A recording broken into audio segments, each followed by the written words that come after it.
God has revealed to me at Colour that the harvest is lost humanity falling off the edges of the earth, and that we need to rise up and we need to stand up and we need to be quickened to move towards the people that are desperate. I'm excited for an understanding, a new understanding, that we need to take responsibility and we need to step out for the things that God expects us to do, and that He's not going to come in a miraculous moment and change the situation, but we need to take one step forward at a time, and with that step He will come and He will move and He'll stand and He'll have our back in that moment. So I'm excited for what lies ahead. I'm excited for the rhythm of my heartbeat that has completely changed. It's no longer inward, it's outward, it's global, it's universal, and it's eternal. I'm super excited for the challenges that are put before me, and I'm ready to stand up and be the church that stands up, rises up, and grows up. We are at the Grand West Arena Colour Conference. And are you excited? I'm super excited for today.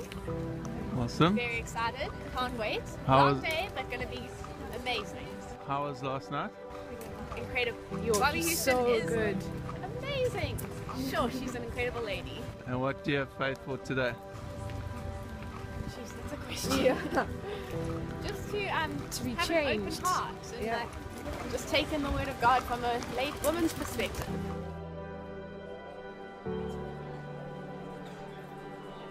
We are found, we have to be found in Jesus' footsteps and His word and His shadow, and that's exactly where I found myself Friday evening in the hotel room.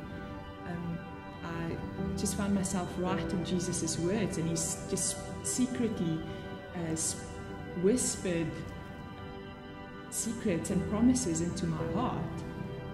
And I was a bit cheeky, and I actually asked the Lord to confirm it for me the next day by giving me something. And I asked for a book. I was like, I want any book.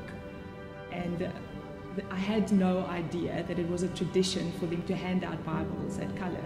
Had no idea. So the next day, sitting at Colour, they started handing out Bibles.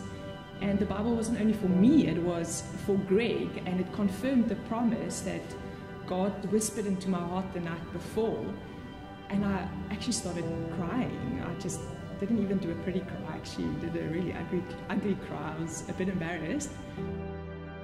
All the girls from Linc Church, all the girls from Linc Church that we love you girls, you're amazing.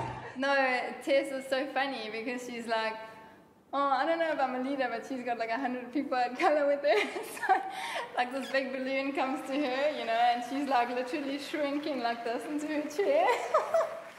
She said to me, she said, I don't really think I'm a women's gatherer. I'm like, what on earth are you talking about? She's like one of the best, so thank you, Tess. You experience something that's actually beyond yourself. It's something that you can't explain. It's something bigger than us, and it's available to us. You experience something of God's goodness and how big He is, and we get to be a part of that.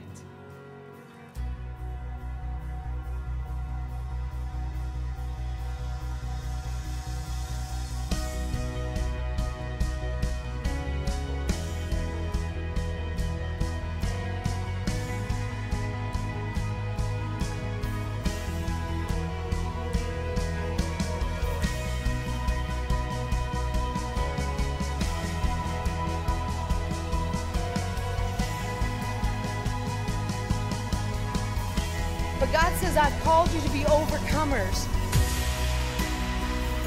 He sees you. that He calls you, that He knows you, that when you get there, He's going to speak to you. When you got here, He came to speak a word to you. Maybe it's time for you to say, God, somehow I've let it slip down the list of my priorities where your word comes over someone else's word. But God, I'm going to leave this place not only knowing I'm found in you, but finding you all over again for the sake of my household and my marriage and my family and my children. I am deciding to follow you, Jesus.